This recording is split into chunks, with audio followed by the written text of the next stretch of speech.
Hey there, nomads of lore. Hey there, I think we're live. We'll Assuming see. we're live. Oh, yep, it's coming up. Yep.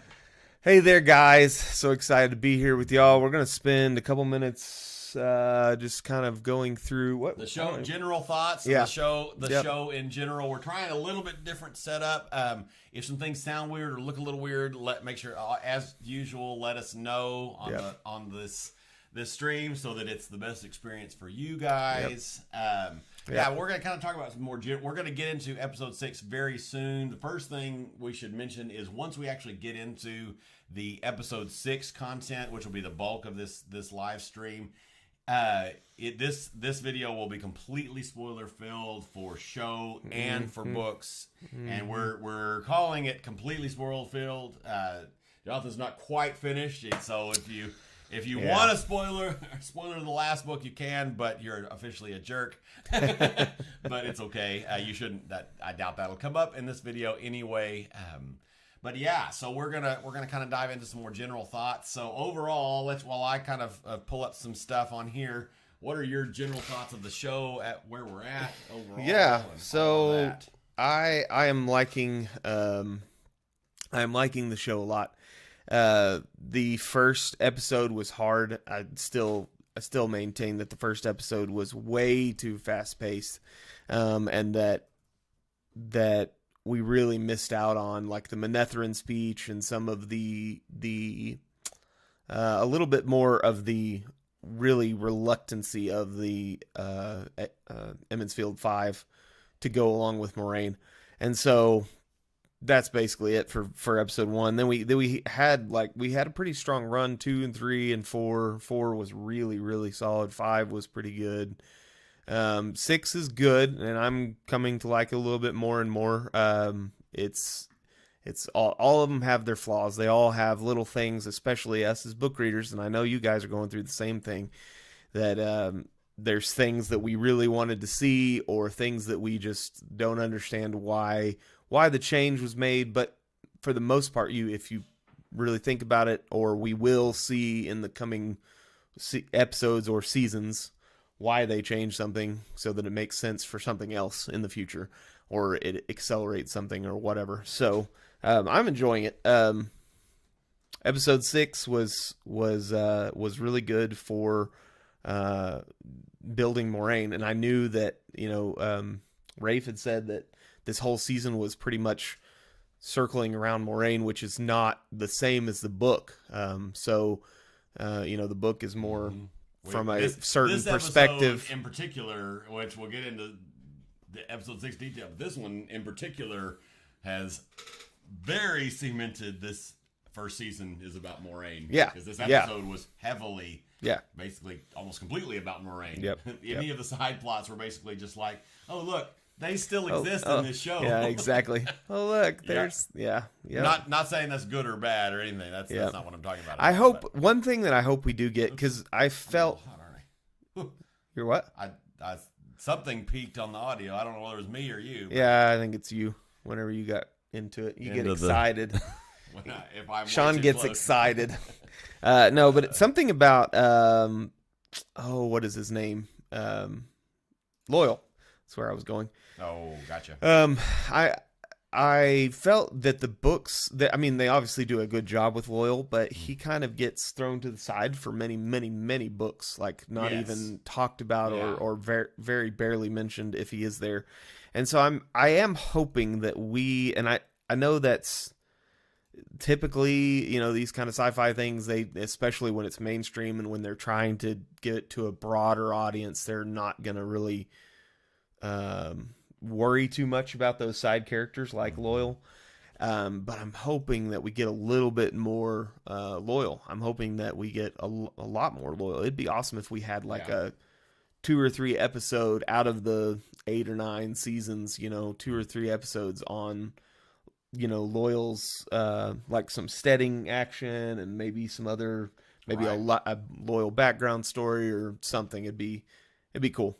Anyway, because that's one of my favorite characters. But how are you looking over there? I'm looking good. I just realized I needed to add something to this scene. Oh, okay. Or else I was going to transit. We're one of the reasons we're trying something different is we're going to maybe be able to pull up some clips or stills or whatever. And we're kind of, I don't know how many minutes in we're at this point, but we're just about to transition into talking about episode 6 in particular and discussing that. Looks like we've already got at least one comment on there, and we want your comments and want to hear what you're thinking about episode 6 and all of that. But really quickly, I wanted to in this kind of getting people on and time, I watched a video this morning that, in my opinion, is one of the best reviews of any episode so far, and Jonathan hasn't even seen it. So, and I'm not seeing this person the rest of their channel. Let's see, let me pull this up. Oh, for some reason, I probably need to fix it. Right there. Now maybe you can let me actually pull it. Y'all can see what I'm actually talking about. Give me half a second. Oh, you can't. I'll fix that in a second. So anyway, this is the video I'm talking about, and it's of course already has about 2,500 views on it, 2,600 views on it, which is great. I'm glad. I've not watched really any other of Amy Stewart's. Make sure, yeah. So you can see. I scroll it down so you can see the channel name. Amy Stewart. If you again, her video has got a lot of views, so you may have already seen it. But the main reason I wanted to bring it up is this video is one of the most level-headed and wonderful views. She does have, and the main reason I wanted to talk about this is she had some. Let's see, can you still hear us? I didn't even double check. Yeah, you could. Good. Did I accidentally click to the transition? I did. While I'm yammering? Yeah. They've seen what they needed to see. They've seen what they needed to see. So anyway, the main reason that I wanted to talk about this is in this particular video, she talks about some of her critiques of this episode in particular. She's overall positive, like we tend to be, and she does an excellent job. I think probably one of the reasons why her video did so well is because she's got an excellent title, which is really great. And she does talk about some of her critiques of the show, and because of that, we know from personal experience, and she may have different experience, of course, but that that video may get some hate. Now, I look through the comments, and just like our experience, there are a lot of really great comments. But if you are one of the people who haven't yet seen her video, check it out because she's got some. What was the channel name again? Channel name is Amy Stewart, which I assume is her name. Yeah. And the video I'm talking about in particular, I can't vouch for the rest of her channel because I haven't watched any of the rest of her videos, but it starts with "What the what?" and talking about episode 6, and it's very level-headed, very reasonable, talking about critiques and some of the things she likes. And so if you haven't watched her video yet, go give it some love and put some more measured, wonderful, excellent comments. I don't think you're necessarily saying that we completely agree with her views by any means. I actually agree with several, but just so y'all know, we're not saying go look at this for our views, but you should go look at it and check it out. Right. Yeah. Definitely. Yeah, awesome. So let's do it. We want to talk about the comment that came through, or do we? Sure. Let's start off with that. Let's see. It says, "Oh, you have read the books. I was under the impression you hadn't from the video I watched." No, we have read the books. We have read. He has read all of them, and he is working on a second read through. I think you're through book 1. I just finished book 1. Okay, this morning. And then I am most of the way through on my first read through. I am at 13 and a half, a little bit further than halfway through the 13th book. We are live. We do have some knowledge on it, a little bit, not as much as a lot of you guys who have done like 15 read-throughs or whatever. But a lot of those a lot of the smaller characters, there's over, I didn't know this, but Sean was telling me the other day, there's over, it's thousands in the number 1,000, like 1 or 2,000 or 3,000 named characters in these series, so or in these books. So definitely we're not going to remember all that, but we do have, basic overall knowledge of the arcs, the story arcs of the main characters and that kind of stuff. So anyway, well, are we live? Yes, we are live. Alan, how's it going, Alan? Good to see you, bud. Javier, hola guys. Green Man surprise.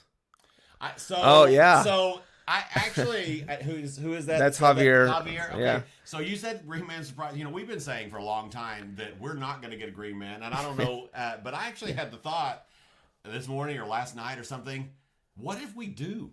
Yeah. What if we actually do? Because at this point, I feel like the end of this season is as much up in the air in my head as it could be, because I really have no idea exactly where they're going, and I'm kind of excited about that. Actually, the one thing we're kind of diving in. We're about to dive into episode 6 specific content, but one of the things that I'm loving about this show from a book reader standpoint is there are still surprises to be had, and that's fun. I think we can critique various choices, and that'll be done. Anything that's hindsight is always 20/20. Whether you're the people that did the thing or not, put out the art or didn't put out the art or whatever else. But I am enjoying the fact that we still can be surprised. Yeah, it's a lot of fun. It is a lot of fun. It is a lot of fun. I think John Alexander will stop after this comment, but I wanted to say this. He said, "So I can clearly see the mischief, but where's the mead?" Yeah. Well, maybe we'll work on that for you next week. We'll see. Yeah, maybe we can have a more little of a thematic concept. Yeah, but we do enjoy. So maybe we can do that on our lives or something. But we'll talk about it. Awesome, guys. Well, let's jump in, and then we'll kind of how we've been doing is we'll kind of talk for 5-10 minutes about a certain topic, and then we'll jump back over and read all the comments, because we want to keep y'all, keep our connection going, our communication with y'all. That's why that's the whole purpose of it. So so we may go off the rails when we read your comments, but we'll go from there. So just to remind people, and if you're just tuning in or haven't been a part of our lives before, this is full book spoilers allowed in the video and in the comment section, both the live comment and then later in the regular comment sections. Once try not to spoil book 14 for me, but if you absolutely need to, you could say something like 14 spoiler or something. I told them they all die. So, that's already good. But I do know that. So anyway, full book spoilers are totally allowed and we're enjoy all that. So diving into episode 6. So we already kind of talked about our general thoughts and our reactions. Yeah. So let's start with the cold open. Maybe? Yeah, start at the very beginning. I actually just rewatched it this morning. I was like getting ready and coming over here and everything, and I was like, I'm gonna start watching the episode just so I can, because I like to. Before we do our take 2 reaction next week sometime, I wanna get through it at least a second time, if not a third. And so also let us know if there's anything going on with like audio or anything. Y'all let us know if something's a little quiet, something's too loud, whatever, or video's messing up. It's giving us an error about current bit rate, but I think it's okay. I think we're just a little bit low, but as long as everything looks good to you, we'll be good. So anyway. So I watched it again this morning, and I really, really love the cold open, especially her little, like you said, her little cursing that she does to her dad, and him kind of laughing at her, and then, but the super sweet words that the dad says to the daughter, and then Moraine again says to her later in the episode. I really love that tie-in, and the cool, there was where she unties the knots, just little bit of magic there, of her simple world building, her channeling. Moments. Yeah. I again, like you said, I think in our reaction, either on or off screen, you were talking about how it seemed like the boat seemed like it was a distance off from the village, but then all of a sudden when they get back on land, all of a sudden they're there. Very nitpicky. Just the way it felt. But clearly they were way away and whatever else. Yeah. One thing, that I don't think we did discuss that is, I still love the cold open a lot. Actually, and I still kind of think it might be my favorite cold open of the show so far. I'll have to process that. I'm sure that'll change over the course of years and days and whatever else. But the one thing that we didn't even mention I think we may have, but there are several times in this episode in particular where there's some very strange logical gap choices, like this in this cold open. And I love it. Again, really like this cold open a lot. But they hate that you can channel, which of course we knew if we got a young swan, that was probably going to be a piece of it. At least book readers did, because growing up in Tyr, that would have been a big deal. It's like, oh no, now you have to just go ship on down the river. Good luck, which is even in shows kind of compressing of the distances, sort of. And that's like a non-trivial thing, and kind of I haven't read New Spring. Do they go into Swan's backstory at all? Some, for sure. My memory of New Spring, I read through New Spring after I finished reading all the rest of them, and I listened to it at accelerated speed, and I was more kind of taking it as just more Wheel of Time content and just kind of enjoying the journey. So I wasn't like actively trying to think through a lot of stuff. So my memory on New Spring is like I don't remember it as well as I remember some of the others. But we definitely. But having said all that we definitely do get some Swan backstory and stuff, and her and Moraine, which is some of the best. I just kind of the reason I asked is because I wondered if it talks about her dad at all, whether he dies. The only reason I'm family discussions. I'm saying that is because I wonder if they're going to have him come back. They might, like now. You know what I'm saying? Like after, you know, at there's some a lot point. of things right now that may come. You know, that one of the things I've been thinking about, and with this show, I thought a lot about this morning. Is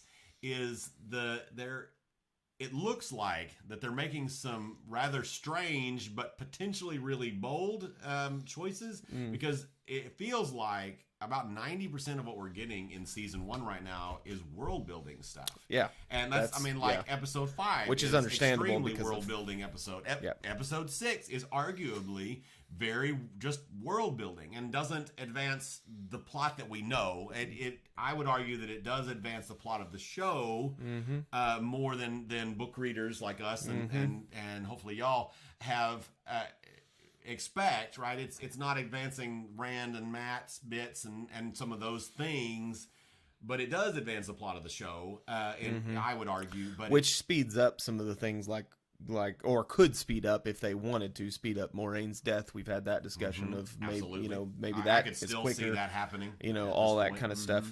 I just wondered because I really liked that. I liked her dad. I liked her dad's actor. I liked that, and I wondered if they're gonna also. You know, this is small little nod to the future. When Rand loses his hand, I noticed that actor. You know, I don't know if they CG'd his hand off or if he actually was missing a limb. But yeah, if that was it, I who knows? No connection, but it definitely could have been. I did see that, or I did notice and kind of thought it was strange that he didn't go with her. You know, and you kind of nodded to that a second ago. I don't understand why he wouldn't at least go on that journey with her. Obviously, he'd get separated once she started in the tower, and he'd have to go back or something. He says, "I can't do that," and which felt like an odd statement in the context of the show, but like obviously he's not accepted in the tower, obviously, but he could even stay. He could go to Tarvalin and stay in Tarvalin and be a fisherman there or whatever. So that was kind of a weird. It felt strange. So one other thing, this actually I got from not my own critique, from a book reader standpoint. I didn't even think about it, but actually watching another non-book reader video about that scene, I was surprised. It shouldn't have been because it makes sense, but I was surprised that this particular non-book reader was confused about the dragon fang symbol, and because I don't know whether it's from a commentary on whether it's videos or they're picking up on something in the show, but their only connection to that symbol was that it's an Aes Sedai symbol or half of that. You know, that was their interpretation, and their comment was is this how they get people to go, you know, channelers to go to the Light Tower? I don't think they understood that it was actually people in Tyr at all. So I think that may have been confusing for some non-book readers. But yeah, again, overall, I love this cold open a lot. But there are some kind of funny. Yeah, that's a good point, because the only times they've ever shown the Dragon's Fang is when there's been like something around Aes Sedai happening. I mean the animal's death and the shape of the one that I still think is a little bit odd and just kind of a forced Easter egg is the Trolloc blood one. And maybe we'll get some tie back to that later. But obviously, going back to Swan's dad, obviously if they hadn't separated, they wouldn't have been as strong of an emotional tie to those specific last words. And then fast forward into the episode when Moraine says them again. I know that, but I just. You know, anyway, it was just a little bit weird. You want to go through comments are flying by, so let's go through some comments. Yeah, I figure one of us can kind of start up the beginning of the show, and the other one can kind of skim through the comments. Maybe we can kind of try to keep. Oh, start. continue talking, but we're not just sitting here staring at our computer screens for a minute. So you sounds good. Look at comments this I'll time, look at comments. So this episode begins, of course, with the scene that we saw if you caught that the clip in Brazil. And as we said in our video that we released yesterday, overall we really loved the Logain scene, and especially the framing that we didn't see in the clip. And in particular, Swan's handling of Logain and doing all of that and all of those things. It was super, super well done. We loved it. That beginning and reframing him, feeling like he wanted them to kill him and all that stuff. The one critique there that I actually thought about, but then it's about 2 a.m. when we're recording our initial reaction videos, and so sometimes our thoughts aren't always great. But one thought I had before we did it, and then I forgot to say it while we were recording the video, was what Swan said at the end was a little bit odd and maybe kind of like she basically imprisoning him, and she also specifically says as the madness slowly takes you, and which he shouldn't, since he's gentle, he shouldn't have the madness. Yeah. Now I did have the thought that maybe she's just madness of being locked up and having been gentled. Yeah. But that was an odd that's statement. how my head took it. My head canon took it. Yeah. So so we have some hilariousness, but anyway, so I can see. Let's see. What?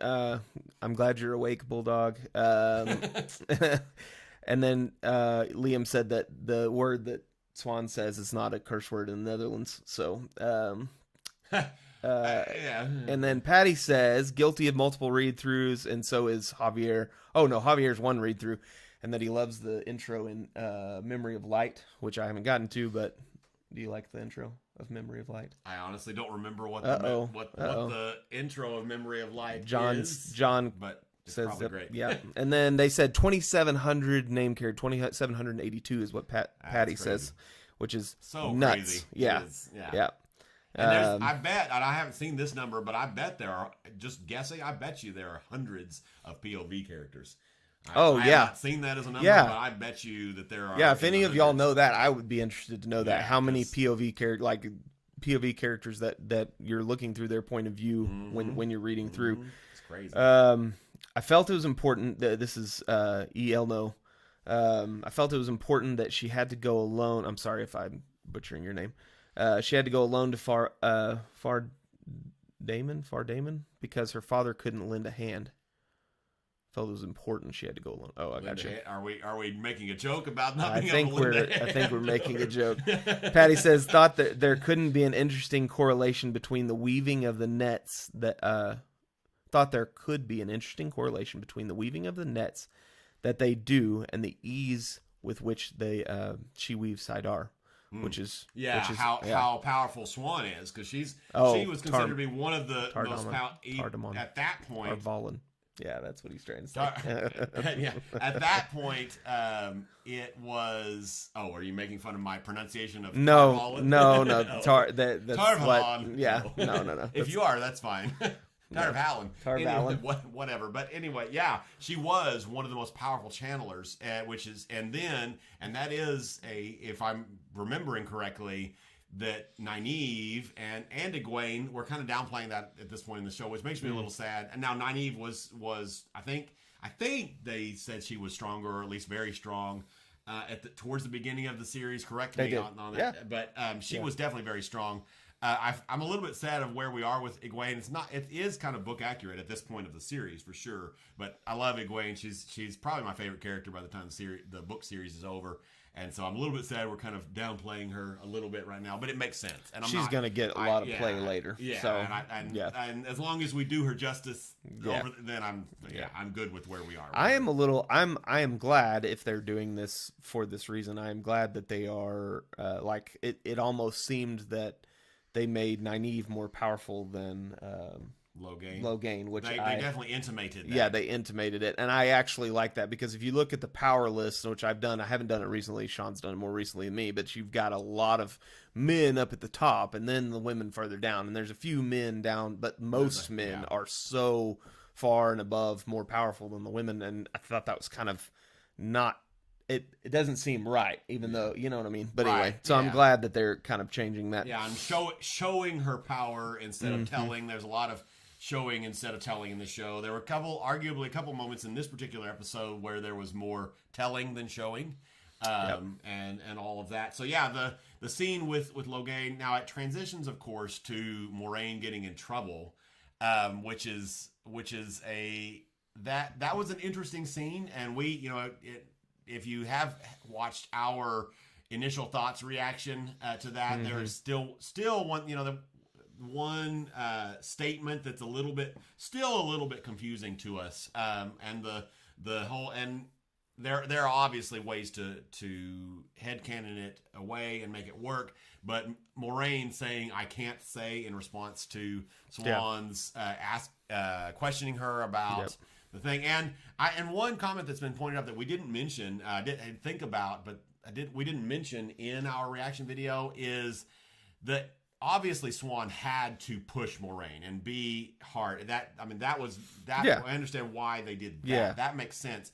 But certain, like the way, some of the choices with which, assuming that she knew that she can't say, whether that's a direct statement and a lie, or whether that's more the modern way of using the "I can't say" or whatever else that could be going on there, her choice to push certain, like the way she phrased certain questions is a little bit odd, and why they chose to make those choices. Not a deal breaker and not a ruin, but it was enough that it kind of made me stop and think. Yeah. And took me out of the episode a little bit, and some. And we understand, like there was a comment that actually was commented at some point on that video about the fact that, obviously the reason that she said that is because they don't want everybody to know that they're looking for the Dragon Reborn. Of course, we know that's why that was said. But the question still is, if she's actually saying the words that "I can't say," there's got to be a literal. If she's remember, I said I can't lie. So if she says though "I can't say," then there's a reason she can't say. And of course, that could be. There's a lot of different things. It could be another oath. It could be whatever. But there's got to be. We're just questioning what that reason is and why she chose those words. So, and it's again, it's fine. I can think of a half a dozen. Probably could spit out a half a dozen reasons why it could work. Yeah, and I'm sure y'all can put out more. But it was kind of a what did she just say? Kind of a moment. The scene itself makes sense, and and I like the play, like it, and it was fairly. I don't know about word for word book accurate, but as far as the chastising her and being like, "You idiot, you messed up," and then behind closed doors being like, "Oh, we're great," and whatever else, and getting along well and all that kind of stuff. That's very book accurate, and very much so. Very much so. Absolutely. Dark One said it's common in Tyr for them to be put on a boat alone and sent to Tarval, and they say that much somewhere, but he can't remember where. That makes sense. And it does make sense. True. Absolutely. And then he said it was CG. I'm assuming referring to the hand, which is awesome. Thank you for that.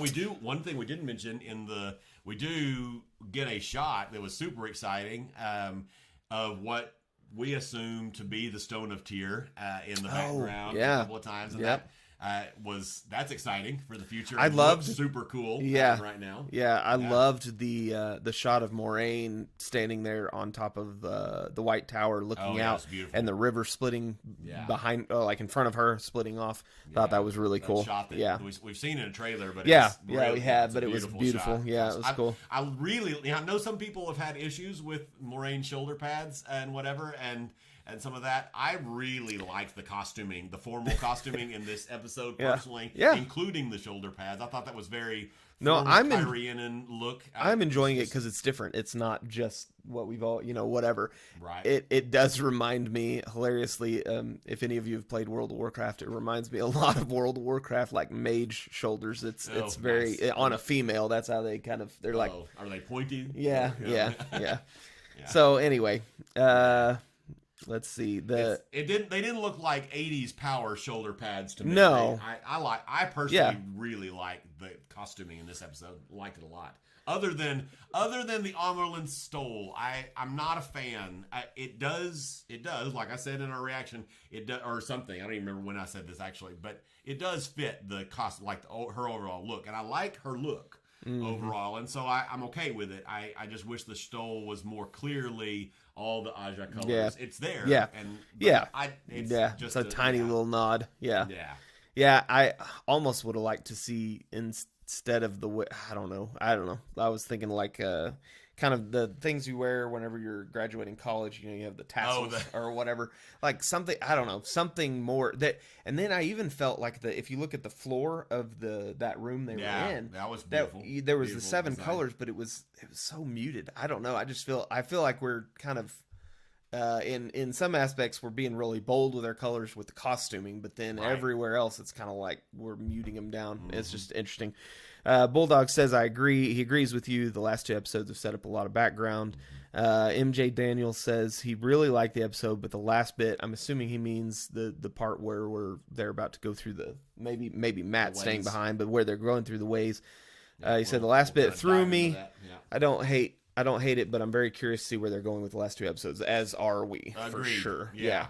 The last 2 episodes are going to do a lot to make or break this season in a lot of ways, really. A lot of you probably don't know this, but I do a lot of music stuff, lead worship at my church, and so anyway, the music is a big part of me.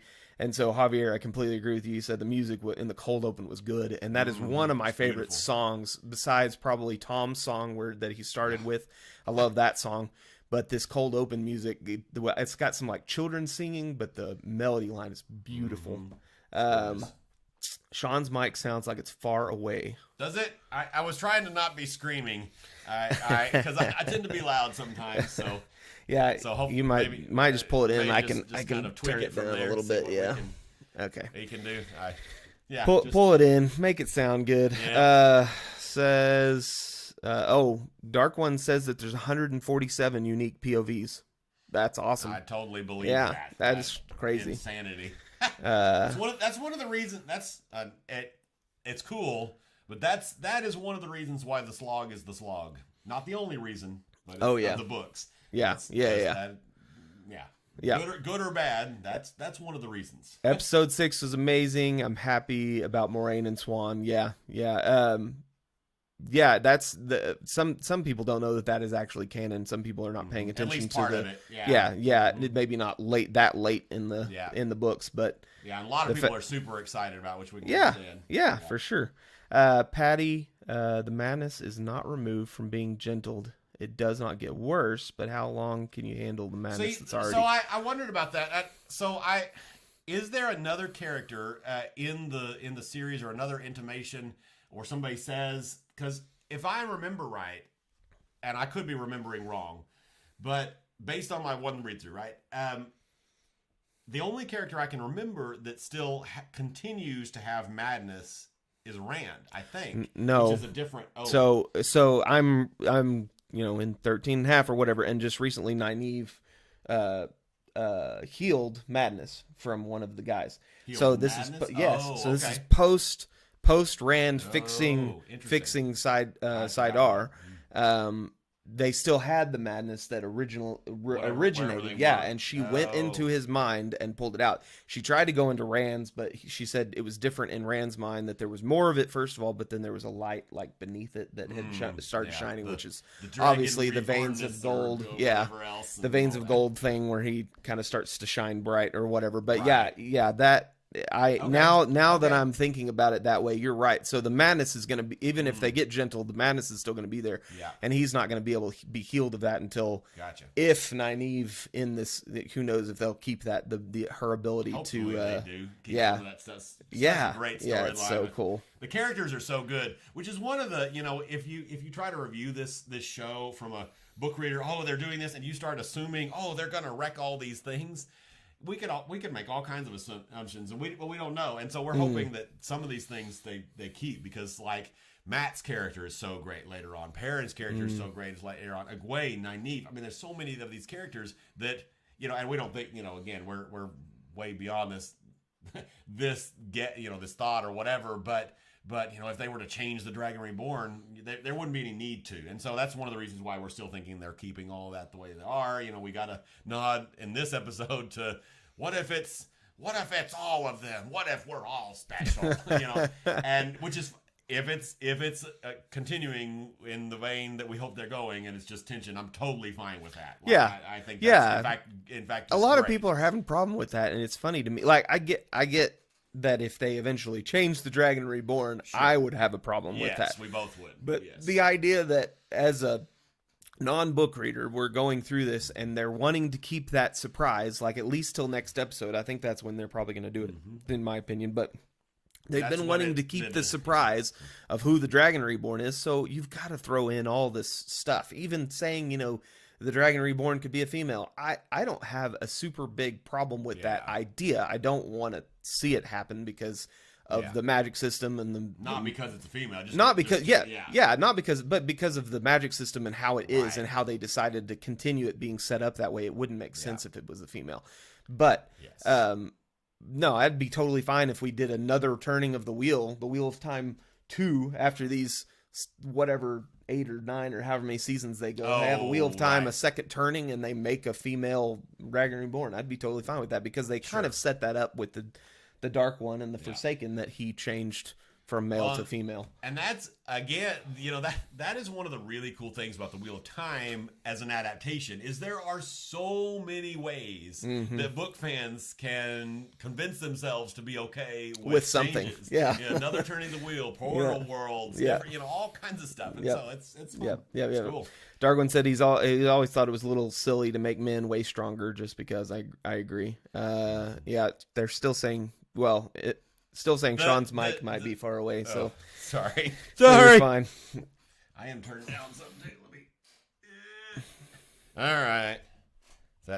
See? Yeah. Look at the. So. Go ahead. Oh, you're looking at the check. Oh yeah, we're both peeking dead. That's fine. as long as it doesn't sound bad to y'all. As long as it sounds all right on y'all's end. Yep. So, let's see. Women can link, men cannot unless a woman is involved. That is true. Yep, that is true. That is very true. Yep. Yeah. So you want to talk about the next thing? What even happens next after the what do we go to? We continue following Moraine. Does she go and start looking at everybody, having our brief? Oh, look, Rand still exists. And it probably is one of the most notable things that happens is the Matt Dag, so we can jump to that next, and then if there's something we missed going back, we can do. So you want to kind of start talking about that, and I can take over looking at comments for a minute. Yeah. So Matt, I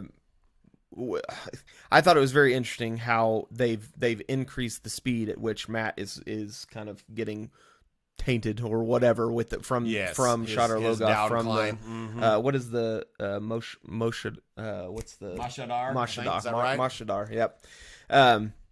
The visuals of that were spot on description from the book. He's going to talk about something else in a minute, I imagine. But the visuals of what? The Mashadar, like the slick, oily black. Very accurate. I really enjoyed the look of her pulling that out and it trying to go, trying to get into her mouth before she was able to pull it all the way into the dagger. However, I think that it was too closely. It was too close to what they've intimated that the taint, or what is the other word for the taint? Corruption. The corruption. That's our show, which makes sense. Because obviously they're going to change that word. Yeah. So the corruption, the corruption and that visual, those two visuals look so similar that it, for me, especially loving that side story of Mashadar, of the dagger, it was so similar that it's like, it's just the Dark One, but it's not. It's something totally different and totally scary in and of itself. And they've been doing the lots of different bad guys thing well until that point for me. I had a hard time with that, but I kind of understand in the essence of, we're going to throw something new at them again. We've got this wolf thing going on. We've got the madness going on for the men. We've got the white cloaks. We've got all this stuff, and eventually we're going to have to throw in Matt's ability, his luckiness, his dice rolling, all that kind of stuff. And so we've got a bunch of stuff going on, but I still thought that I was I was disappointed in that choice of visual. Yeah, so I agree with everything. It to me, that scene, you know, I've like anything else, I've read and heard and seen people talk about, you know, having issues with that scene and whatever.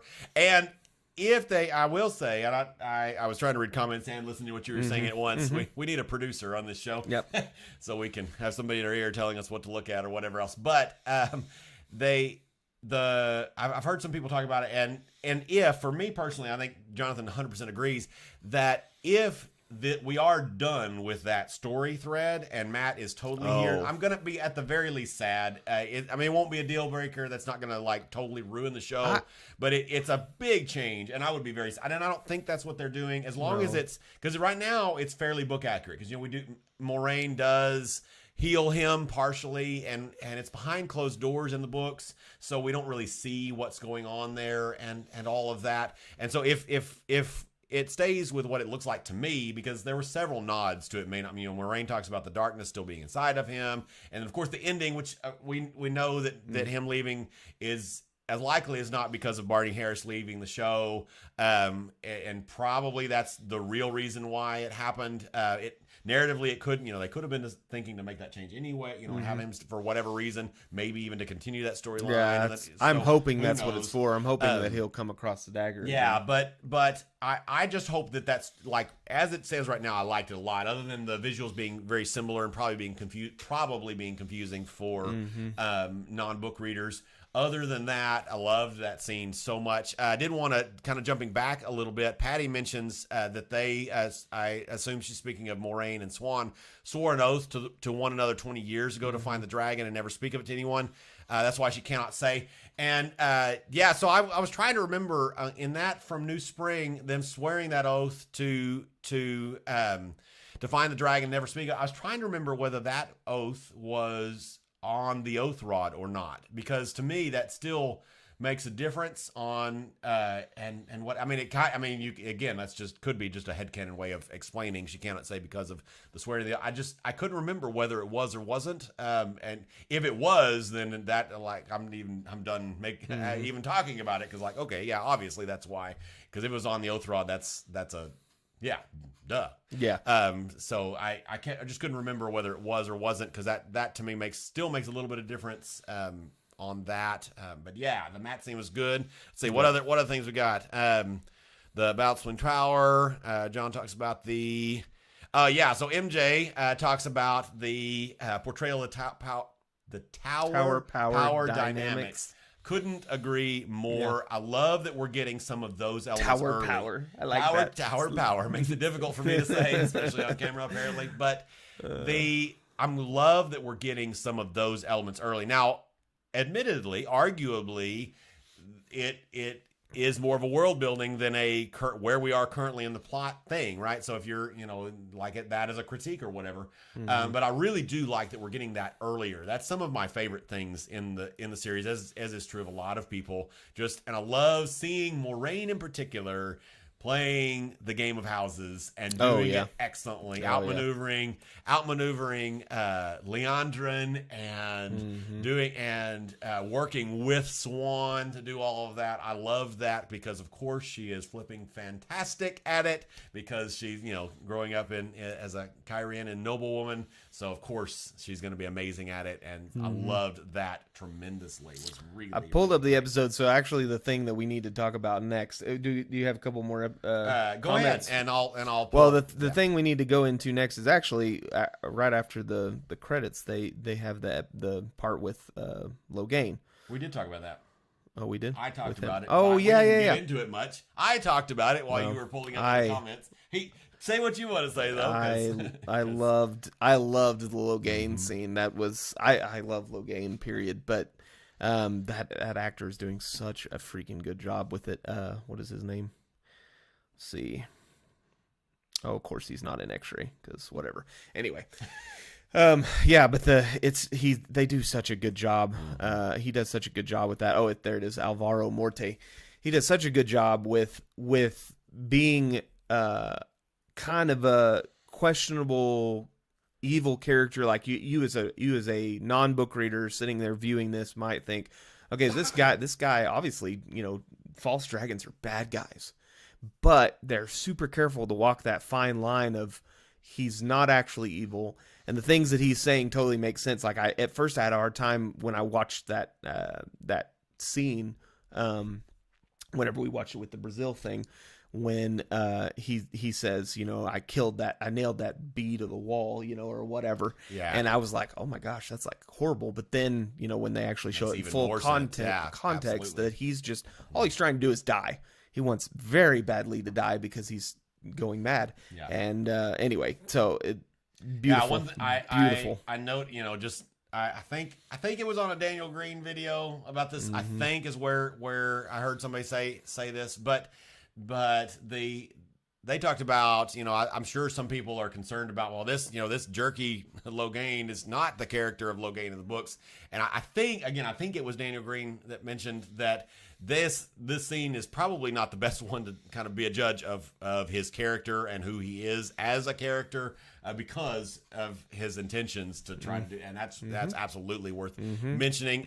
Somebody in the comments, I don't even remember, Javier says that men are not good weavers, which is going back to the power balancing thing. Absolutely. Somebody else mentioned something about the shawls. MJ says that the shawls, like the books, would not have worked. 100% agree. The shawl could not have been just like that. Would have been garish. Yeah. And tonal mismatch. Yeah. And I'm not necessarily saying that like I said, it does fit the costuming.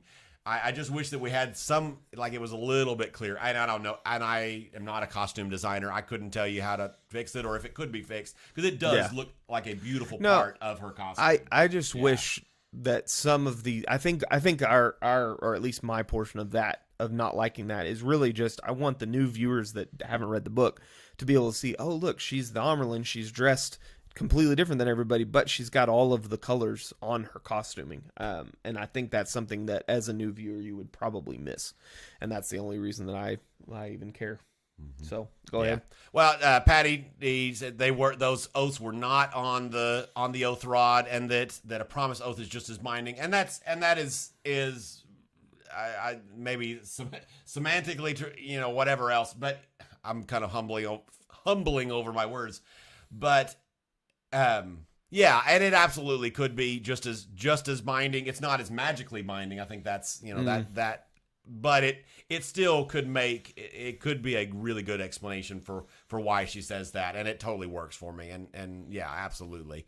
Let's see. Elno, I like your comment about if you're once you're gentled or stilled and then it becomes reversible, somebody pulls it off of you or gives you your power back. If it's by the opposite gender, does the ability to channel become greater or whatever? I thought that's a really cool thought. I mean, obviously it's not necessarily canon by any means, but it just like explicitly. But it's really really interesting, cool. And I think it may. I don't know whether I think it's after that comment. YL No says that it's then and I think the justification for that comment is that when Nynaeve heals Logain, and I don't remember if it's explicit, like perfectly, but it's at least strongly implied, if not explicitly stated, that he actually becomes stronger after he's healed. Whereas, of course, Swan is not as strong, weaker, and so it's an interesting thought. For sure. Who heals Swan? It's Nynaeve as well, yes, right? Yes. Yeah. Okay. Yeah. So that's interesting. So what maybe happens? Go on. So the very next scene after Barney Harris gets healed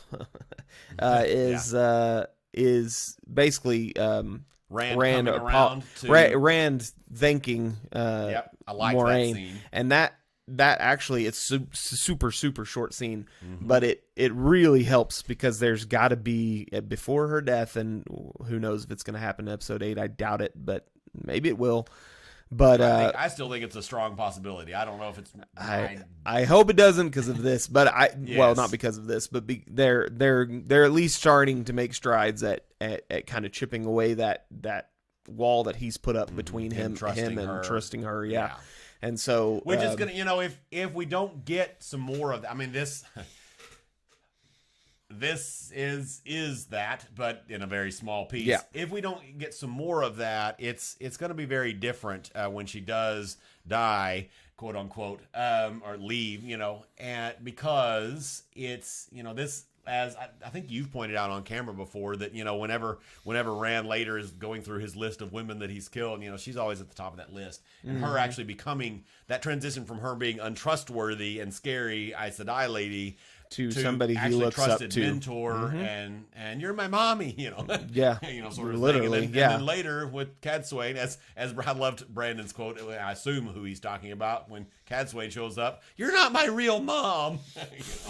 Anyway, the tie into that, I loved that. I assume that's who he was talking about. Yeah, if you've not seen it, most people have seen it by now because it's been floating around the internet all over the place. But if you haven't seen the Brandon Sanderson, and I can't remember the other guy's name, podcast episode where he kind of goes through some of the changes and some of the things and whatever else, it's super good, super worth working. In fact, I may even open it and pull up so you can see the title in case you haven't seen it.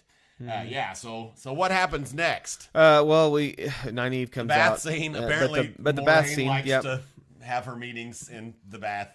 Yep.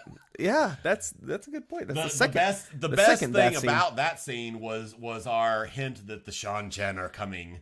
And the ships being burned, and is it Megan? I think something like that is her name. I don't know, probably mispronouncing. Megan. Somebody pointed out in one of our comments. I don't remember. That somebody presented a theory that she's going to be probably one of the first Damani that shows up in the show, at least of people we know. Somebody in one of our other videos was commenting that character is a Damani in the books, which is like under Tuon or something, and which I don't remember for sure. But that's crazy, and awesome. Just a nod to the book readers. Right after that, we go into the sequence with that we finally find out that Egwene and Perrin, finally make it to Tarvalon or what, however you say it, Tarvalon. That's our current show pronunciation. That's right. Yeah, something that close is. to that. Yeah, Tarvalon. I'm just giving them a hard time. This sequence is pretty interesting. It's Moraine playing the game of houses again. Yeah, exactly. Lying but not lying. Exactly. Telling her, well, I have people looking out for them, and when they get here, I'll let you know. Hilarious. Well, not when they get here. When I have it on good authority, of course, her own authority, that they're safe. That they're safe. That's right. That's so much. Right. So it's wonderful. Right. Very Moraine thing to say. Yep. I also love the naivete, and I do like the naivete of Egwene right now at this point in the series. And I like that we got us into that of Valda won't be bothering us anymore when everybody in the audience is like, okay, girl, you're confused because there's no way he's dead. There's not a chance in anywhere. That's true. So I like that. And even it was touching and it was nice, but her bringing the rings back, even that what felt a little bit naive. Like it was very important. And I think Moraine, her face, showed that what she did care, and it was very touching that happened. But just the way Egwene was basically, look, I did a really cool thing. It's really, we got a moment of they're really, one thing that I am sad about this adaptation right now is we are missing a lot of the comedy and more charming elements of them, and it's fine. And doing this adaptation in this art style, and I mean art in the broad sense, it's fine. And I get the tone they're trying to do, and it's totally fine in this variation of the story. And I can still get all of that when I read the books again, and so but I do miss that, but we got a little moment of that. I felt like with Egwene there, very small moment, obviously, but And then she gives her the rings back, all the dead sisters' rings. I thought that was interesting. I was talking about that while you were reading comments. Oh, sorry. That's okay. Yeah, no, we need a producer. We do need a producer. The next scene is when she's getting ready, I guess, to go into the dream world or the dream shard or the whatever we've decided that this is. Using a ter'angreal. Yeah, we can be sure about that. Yep. But I love how Land comes in. He's like, "You've mastered bond." Just that nod to that ability, and how quick he is to know what's going on. We went back to having our something we haven't even talked about. We went back to having our very stoic, quiet Lan, which with a smile or two cracked, and I know some people are opposed to even that much. We're of the camp that we're not, and it makes sense, especially in a visual medium. He's still in today's. I mean, by today's standards, he is very stoic. Right. I mean, that's just compared to how he's portrayed in the books. I agree, it's a little more loose, but anyway. So then we find out that Moraine and Swan are actually not total mortal enemies. Right. Yeah. I loved how they played it, like they played it up even more than the book did as far as that is concerned. In both sides, actually. Yeah. It's like, oh, she hates you. She's she's so mad with you. And Megan or whatever. Yeah. Megan was convinced you can hate her if you want. Yeah. And at that point we didn't know how far they go, but at that point even book readers were like, haha, she doesn't hate her. Yeah, exactly. Exactly. It was really great. And then of course when they're in this dream world, you were absolutely right. The wherever they're at in the it's kind of like a bamboo hut. Bamboo hut. I'm wondering if it was. I mean, we'll never know, but it would be interesting if it were close to where her home was. It definitely looks inspired by that same sort of architecture and structure. Yep. And all of that. I really liked their interchange as they were talking about the prophecies and thinking through. And I liked the nod, something that was very important to Robert Jordan, and one of his key things that he wanted to do with the Wheel of Time is to kind of express how information is changed over distances, over distances of time and over distances of space. And I liked that. I mean, it was a little bit of a tell instead of show, but I liked that we're making sure that idea and that theme is in there, and hopefully it won't be quite so explicit as they continue. But I don't even mind that it was that particular theme was more explicitly laid out. And to kind of frame a lot of stuff, because we get a lot of that as the series progresses, and the prophecies being they may be this and they may be that, and I for some reason I was thinking a headcanon. I don't remember what I commented. I don't think I explicitly said anything totally stupid to somebody, but for some reason I had it in my head that Elida was the one that actually gave the prophecy. The prophecy that Moraine and Swan heard, and I don't know where I got that in my head from. I mean, obviously she has the gift of foretelling, but I don't remember what the person's name is, Galetta or something. That's probably wrong, but close enough that y'all can figure out what the heck I'm talking about. Was the one that did that, and so I don't know where I got that in my head, but so that is still the way it is in the books. And whatever else, but I was confused about that at some point. So if you happen to be watching this and you were the one that I commented something that you were probably thinking, what are they even saying? That's why. So, but I do, we do. I still, even with that, I do still say that having Swan being a dreamer, having the gift of foretelling, whatever, and kind of being a dreamer, that is another evidence in my mind that we may still be cutting / amalgamating Elida. Not they wouldn't be the same character, but having that as a part of Swan's character. And I don't think I have a problem with either of those. The Elida thing, it really depends on what they do with it, whether they use Leandrin as a big piece of that or whether they do that or not. And it's not guaranteed at this point. But it depends on how they do it and what they do and what else they change on how I'm going to feel about that ultimately. But yeah. Yeah. So, I was trying to look. Let's see. We've got figured out how stealing. Yeah. Now we going back to the being healed by the opposite sex, basically. Oh, yeah. Nynaeve heals Logain and he becomes stronger, but Leanne and Swan are weaker. And then Nevelyn heals an Aes Sedai, and she becomes as strong as one of Cadsuane's followers. I've forgotten about that. That's interesting. Yeah. So there's a lot of different. So it doesn't seem to be very consistent. Ultimately, is kind of exactly. They mention somewhere that women heal men's gentling and men heal women's stealing. Guitarra Moroso, thanks Haplo and Dark Ones and Alan Bird. Thank you all for thanks. Yep. Yeah, that's who I was talking about. Yeah, they don't get stronger after healed from severing. They return to previous strength if the healer is the opposite gender. Okay. Yeah. If they change the dragon, I'm out. So are we. Yeah, we've talked about. I don't know whether I said this on camera, but if they change the Dark One, we probably will do one more video about the Drag One. The dark, yeah, not the dark one. The dragon. We'll probably do one more video, and we probably will still watching because at that point I'm curious. Yeah, but yeah. I don't. But yeah, I don't know that we. I don't think we'll continue to cover it. Yeah. Covering it, but just because it wouldn't. It wouldn't be one of my favorite. This is currently my favorite show. As of right now. Nice. There you go.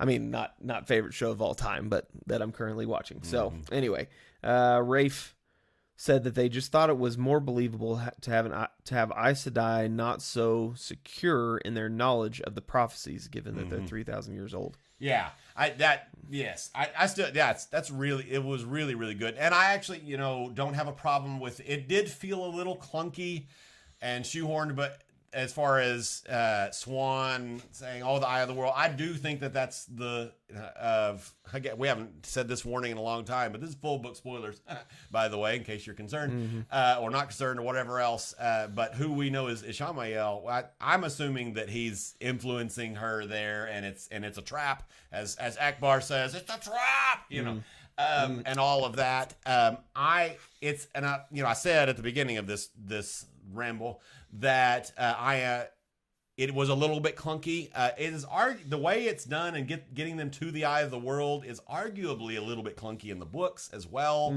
And for that reason, as well as I'm not being stressed about it either way, I'm fine with that being that choice and the way they did that. I think it worked. Elno says, I miss the old tongue. I am a free man, Aes Sedai. I'm not easy meat, Aes Sedai. Yeah. We haven't gotten any, and I was thinking about that as just finishing rereading The Eye of the World. We are missing some old, and I'm wondering whether we get some of that with Loyal and some of that. We have seen some old tongue and whatever else, but there's some things that we haven't seen as much of yet, and I'm curious whether we get. But after healing Patty's talking about Rand on the balcony with Moraine. She says if Matt touches it again, and then Matt being Matt, and of course, exactly.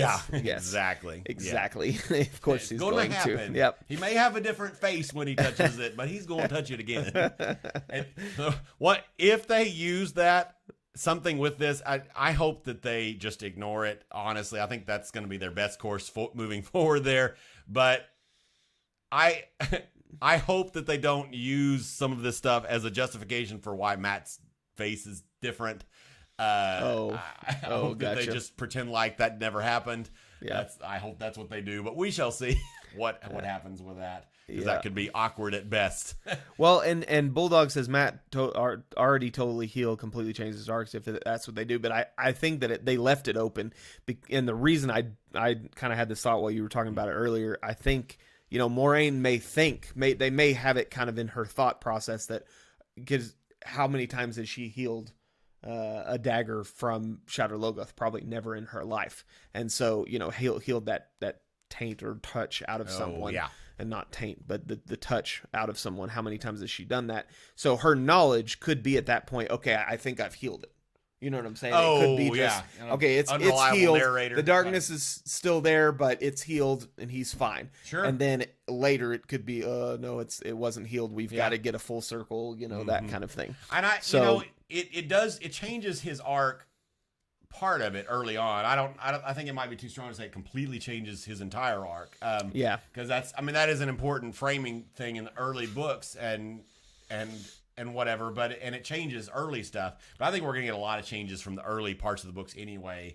And all of that. I think we're gonna be doing a lot of combining of books 2 and 3. And actually, as I've had some other conversations with commenters, I don't remember who it was. Actually, I'm saying Tim on here, it might have even been Tim that pointed, I don't remember, somebody commented something quite smart, that if all they change in season 2 is they combine, I'm adding words to whatever the comment was, whoever it was, but if all they do is combine books 2 and 3 and that's a thing, then we're going to almost have kind of traveling chase stories 2 seasons in a row.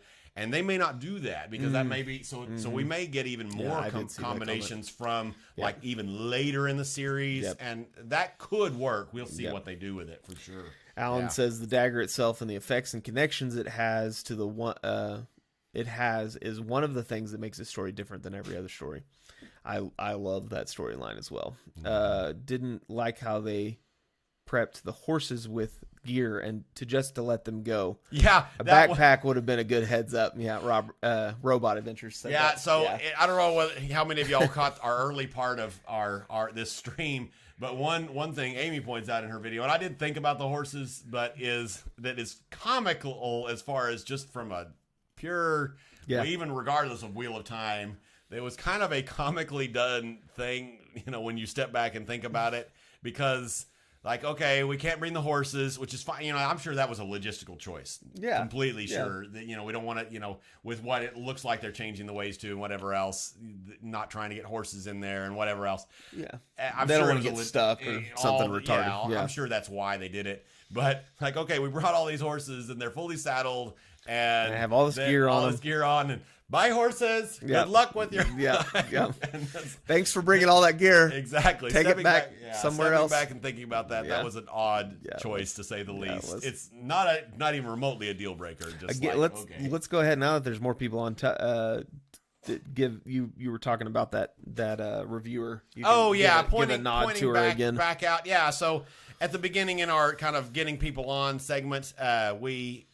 That sounded bad, but getting people on. As we were waiting, I watched a video this morning that is one of my favorite reviews of any episode of the show right now, and it is by Amy Stewart. Let me pull back up on here.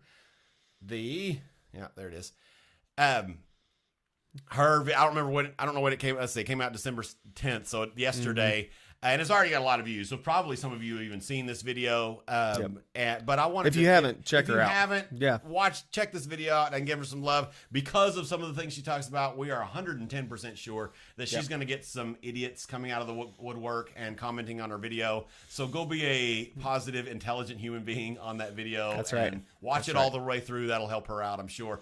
And by the way, I didn't make this clear. We don't know who she is. And we don't know her. Video only. We've never met Amy. Don't know who she is. And also, we're not saying we're not saying that we agree everything. This video, that she says, but she obviously has a good. She obviously has a good take. So they need. Liam said they need to reset it a bit so the new actor can be introduced next. We will see that's him almost in season certainly 2. A part of it, even if nothing I don't else. think Matt is totally healed. I agree, MJ.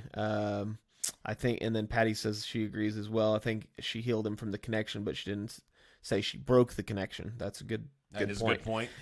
Men continue to gain strength where women level off, so it would make sense for Logain to be stronger after being healed. Yeah.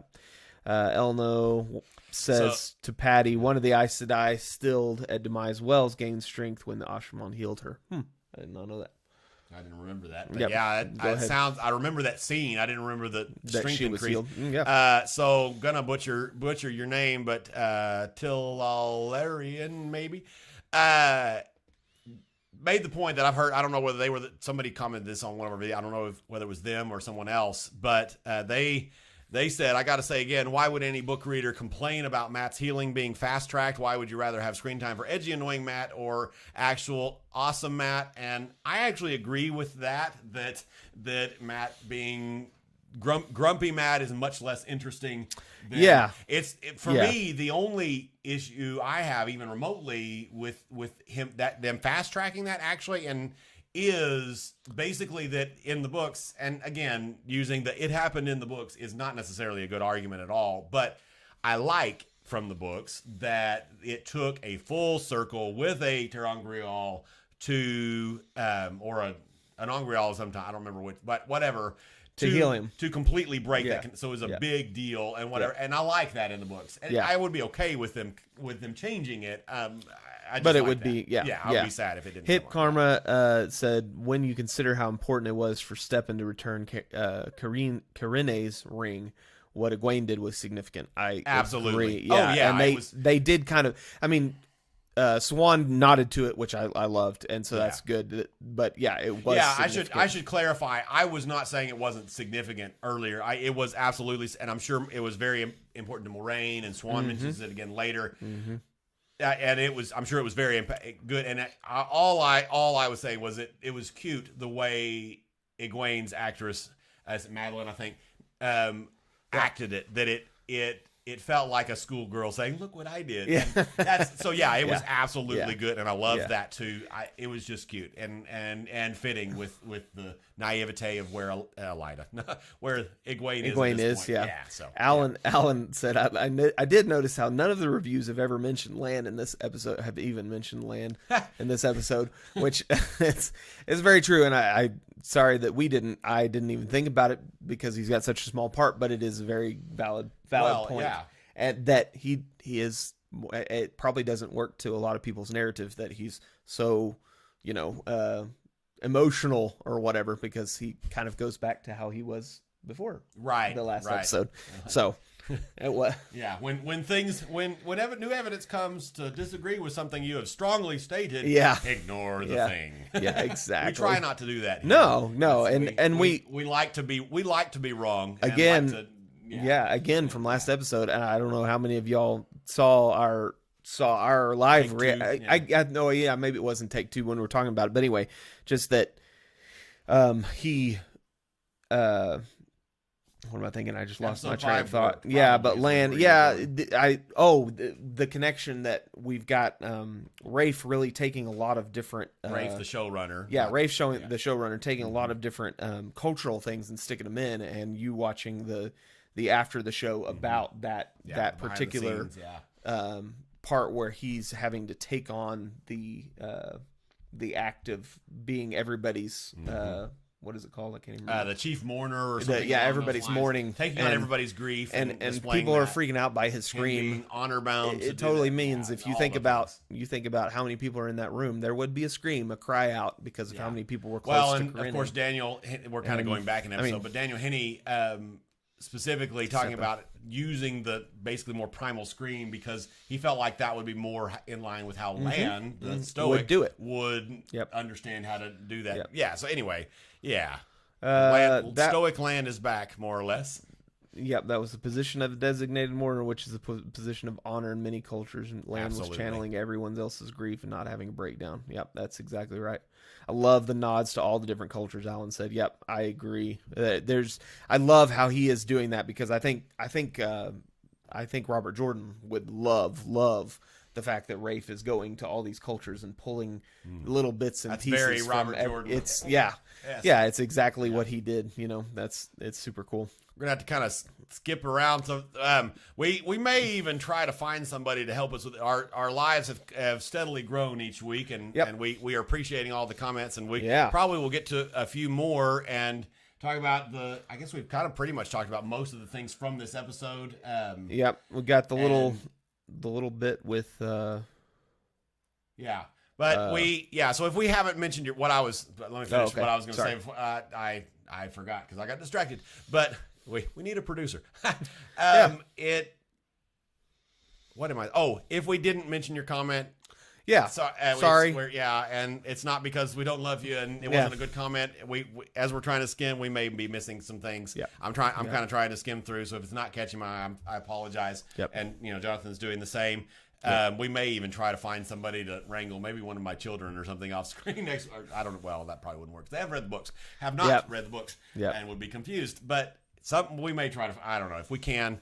If not, then this is the meat and mischief style of live video right now. A little bit of Wild West once we get to actually things. having what's the live chat with the power chat or whatever it is. Once we get there, it'll be a little bit easier. To kind of maintain, But anyway, so that's what we have for now. But I loved the little nod. I think you already talked about. Did you talk about the Leandrin scene right here? I didn't talk about her scene. Male. Person that she's going to see, and who is that? Is it a Forsaken? Is it Podon Fane? Is it just a boyfriend? Is it the one thing? My gut is still thinking it's just a boyfriend. The one thing that is making me think that maybe it's not, and maybe it's something else. Don't know what else. What I'm about to say is that the Podon Fane is a little less likely, but it's. Moraine says, what your Red Sisters would do to them. And I don't know. And that could still be just lock him up or kick him out or, surely she was not intimating kill him. That doesn't make any sense. But so that makes me think, well, maybe he's a channeler or something. That would be crazy, and like there's so many potential issues and interesting things with that yeah, it could be really cool. We also didn't talk about the Nynaeve Egwene Swan reunion, and then the scene right after that. Loved that scene. You want to talk about what I skimmed comments?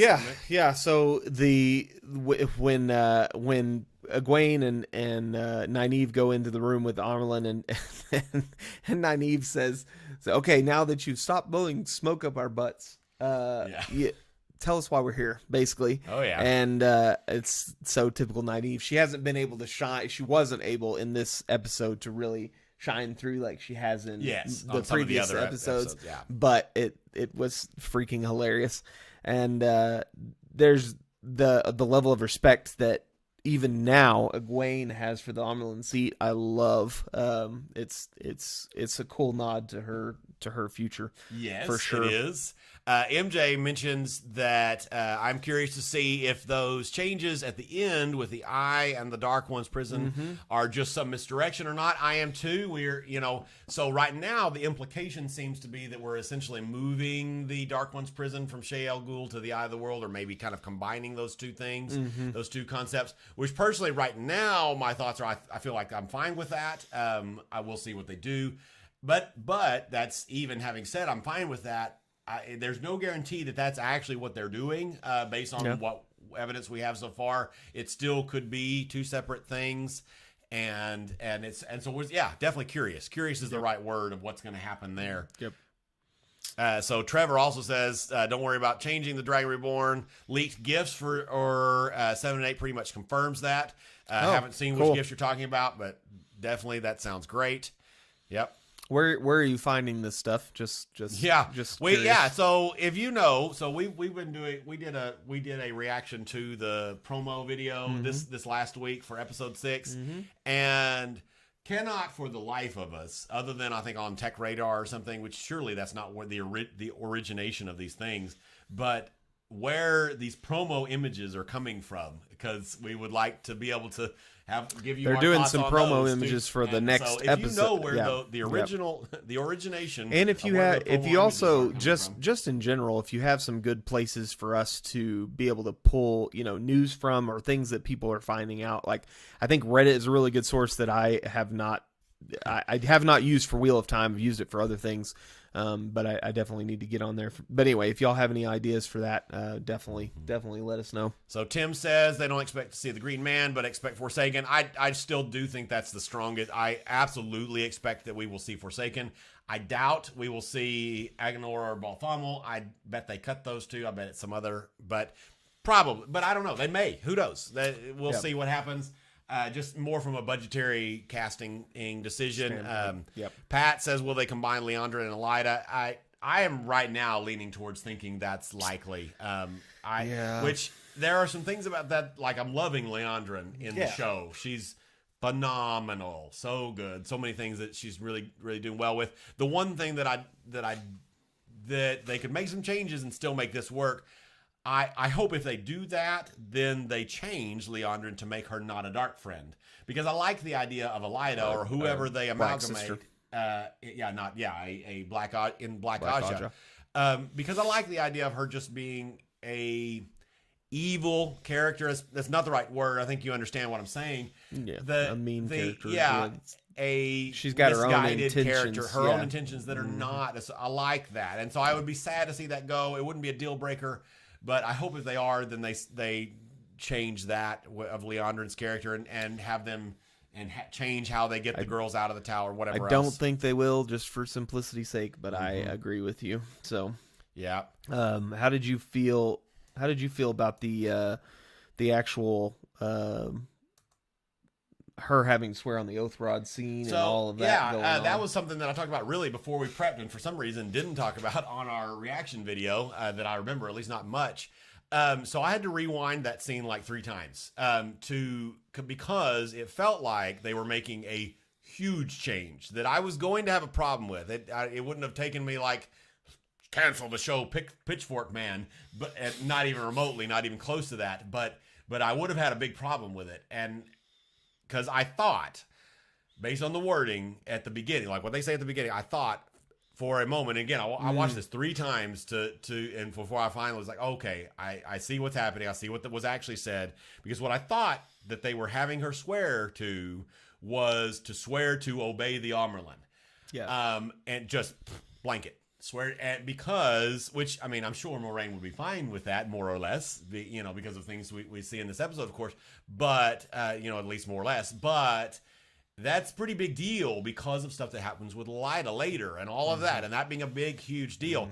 But after rewatching that 3 times, 4 times actually now, because I watched the entire episode with my wife last night, but she is not swearing just to obey the Amerlin. She is swearing to obey the Amerlin's decision in this, and to not come back to the tower. And I'm okay. And I'm even okay with them using the object of power as a dramatic. I know some people have had issues with the oath rod being used at all. I'm fine with that. No, That doesn't bother. I think they needed to because of viewers. I think they've got to see these things in action several times so that they understand them. So It did feel a little bit like, to me, that and this is more pop culture. It felt a little bit like the Harry Potter scene of the whatever it's called, the spell that makes them bound to each other, whatever it is, with Helena Bonham Carter's character in the films, whatever her name is, escaping me, it's just stupid. Anyway, it reminded me of that scene a little bit, which is not at all. I mean, it's not,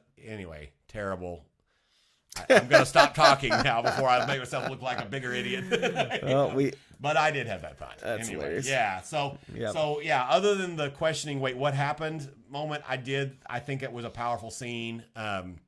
There are some logistical weirdnesses, but I did overall like it ultimately, I think, for sure. Awesome. I was just looking through to see if there's any comments. So the one of the biggest, while you scrub comments, one of the biggest things that still needs to be talked about briefly, we're kind of pushing our time limit close to, we're going to have to kind of start to wrap things up. So if we, as we wrap up, if we miss your comment and don't address it on camera, sorry, and I am sure it was wonderful. Yep. Your comment, we're not trying to, but the one thing that is a big deal and a potentially big change, is Moraine channeling to open the Waygate. And of course the look of the Waygate is different. Whereas I don't necessarily love the look of the Waygate, it's fine. I don't have any problem with it really. But not having the Amandasora leaf from the Tree of Life or whatever, that's fine, more or less. The question we have right now is, and it could be that they have more than one way to open a gateway or whatever, and if they choose to do it that way, that's fine. But if the only way you can open a Waygate is by channeling, it does change the backstory of the Waygates and who created them and what, and the purpose of them, because they were created by male channelers, male Aes Sedai, for the Ogier to use, and Ogier of course can't channel, and so if they're keeping that as a backstory, then they almost are going to have to be like, you can either use a key or channel, which kind of makes sense. Headcanon just said, okay, they took the key and they hid it in Tarvalon because they didn't want anybody else to be able to go through that gate just quickly, except for Aes Sedai who know how to do that. That's what I headcanoned. Elno said, I think the man in the North Harbor is a male channeler that she is going to set up as a false dragon that she brings in solo. In order to give her more political power within the White Tower. So my only thought, I like that. I think I've heard something vaguely similar. You wrote it more succinctly than what I've seen before. So my only question with that is if it is a male channeler that she's planning to set up as a false dragon and like bring herself in as a hero. My question is if Moraine knows about that, like all of that. And maybe she doesn't know about all of it. And that's, and that's true.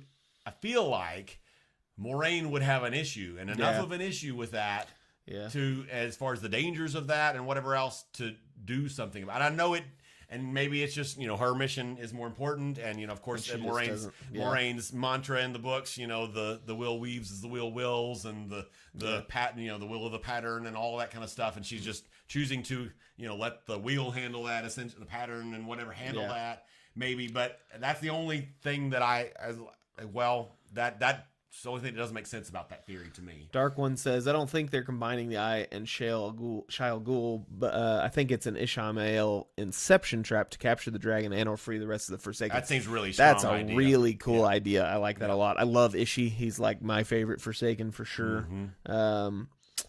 By Bulldog, I think you probably left a long time ago. Tim mentions, I assume you're talking about the they promo come picture. from Instagram. News sites, and see that last one is the one that is frustrating to us because I actually looked for Instagram, and as far as I could tell, unless I was looking at the wrong page, which I could have been, is I couldn't find it on Instagram. And that's the thing that is frustrating about their coverage of it right now. And I like the globalization. I like that they're putting out stuff in Brazil and India and all these. I like that. I just wish they would put out at least some of the same content in multiple places. So I don't have to go to 12.5 different Instagram/Twitter feeds. They seem to be figure out what Amazon. I hate to be mean to them, but I guess they're a big enough company that they can deal. They can handle it.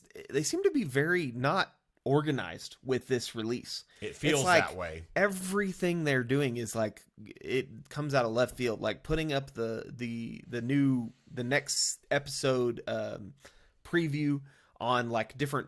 Not the main Prime, but some other countries' Prime stuff. Well, why don't you just put them up on all of them or something? I don't know. It just seemed weird. But then the whole thing where they did with the Explore tab and they finally added the bonus content on there. I love that. But it's like, why didn't we think about that to begin with to get it out to the most people? Because people may not be looking for it at this point because they already saw what was down there and they don't even care at this point. Mm-hmm. But anyway, go ahead with what you're looking at.